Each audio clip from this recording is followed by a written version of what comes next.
Good morning. हरे कृष्ण सबैजनालाई। बिहान उठ्यो म चाहिँ गइसकेको छु। मैले अर्को क्लिप राख्छु यस पछाडि। अनि म चाहिँ उठेर फ्रेसन अप भएर त्यहाँ टेलरमा जाँदैछु सामान पिकअप गर्नलाई, त्यहाँ प्रोग्रेस के हुँदैछ भनेर हेर्नलाई। अनि त्यहाँबाट आज अर्डरको लागि सामान प्याक गर्नुपर्ने थियो, तर अब तिहारको लागि चाहिँ कुरियर बन्द भइसक्यो। सो रिङ रोडभित्रको चाहिँ ठाउँमा पुऱ्याउनु पर्ने थियो। सो त्यहाँको लागि चाहिँ म पिकअप गर्न जाँदैछु।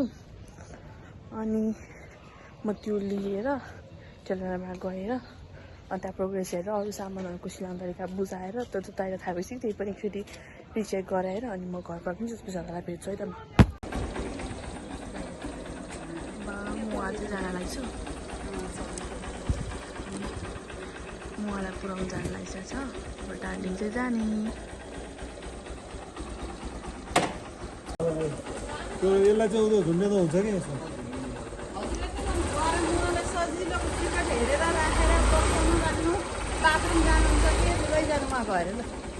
By darling, by by.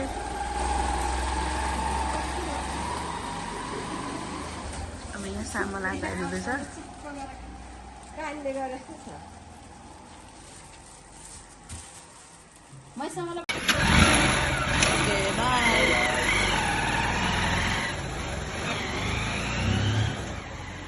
By. आज चाहिँ अब काग तिहार, सो म चाहिँ अब खाना राख्नको लागि जाँदैछु है त। म हजुरलाई पछि भेट्छु। म चाहिँ क्रोलाई खाना खुवाएर आएर अब यहाँ टप्परी मिलाएर राख्दैछु, टप्परी धुनाहरू। अनि यो धुना टप्परी मिलाएर चाहिँ म यो कार्टुनमा राखेर अनि यसलाई प्याक गरेर थन्काएर राख्छु। मजालाई एकछिन बेच्छु है त। मैले खाना खाएँ। अब यो रुम यस्तो भत्तरको छ। अब म यो रुमलाई समेट्छु। अनि यो धुना हाल्नु छ, त्यहाँ एक लट धुँदैछ, त्यो धोइसके पछाडि पालो अनि यो धुना हाल्छु। अनि यो रुमलाई क्लिन गर्नु छ। कस्तो हिचकी आयो कसले सम्झियो। अनि यो सबै क्लिन गर्छु बिकज अब तिहार आइसक्यो, सुरु भइसक्यो, सफा गर्न भएको छैन। So let's clean. हेलो जगु, म हजुरलाई एकछिन पछाडि भेट्छु है त। द आर्टिस्ट मेरो आमाले चाहिँ घरमा यहाँ पाइनएप्पलको काट्दाखेरि स्पन्जबको घरै बनाउनु भएछ है त गाइजहरू। यदि हजुरसँग स्पन्जबक काहीँ छ भने लिएर आउने, झ्याल कोथार्दै सुन्नुहुन्छ। स्पन्जबकको घर बनाउनु भयो मम्माले। And I am taking the power of मोइ।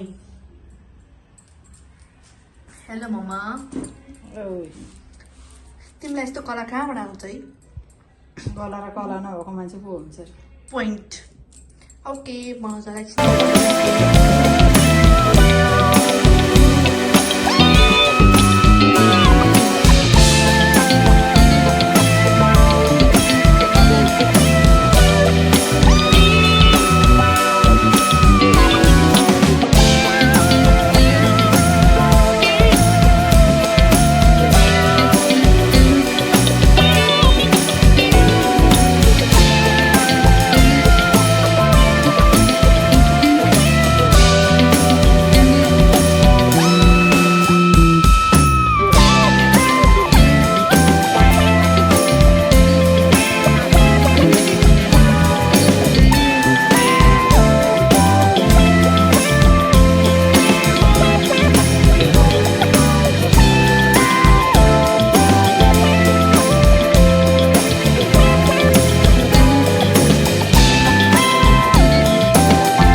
चाहिँ बिहान त्यतिखेरदेखिबाट कोठा सफा गरेको गरेछु। अनि अहिले कति बज्यो भनेदेखि त्यही अराउन्ड 4 बज्यो होला। 4 साढे 4 भइसक्यो। मैले बिहान त्यति कोठा सफा गर्न थालेको। म कोठा सफा गरेछु। अनि अझै सकेको चाहिँ छैन, क्लिन गर्ने बाँकी छ। Meet my Chori. Hello, Hare Krishna. छोरीले भनेको हजुरलाई हरे कृष्ण। अनि म चाहिँ अब सबै काम सक्नलाई अझै टाइम लाग्छ। म हजुरलाई सबै काम सकाए पछाडि रुम सफा पारेको देखाउँछु है त। ओके फाइनल्ली मैले कोठा सफा गरेर हेर्न लायक बनाएर भ्याएँ। म हजुरलाई देखाउँछु है त। मैले दिउँसोबाट क्लिनिङ गर्न सुरु गरेको कोठा अहिले आएर चाहिँ यतिको हेर्न लायक भएछ।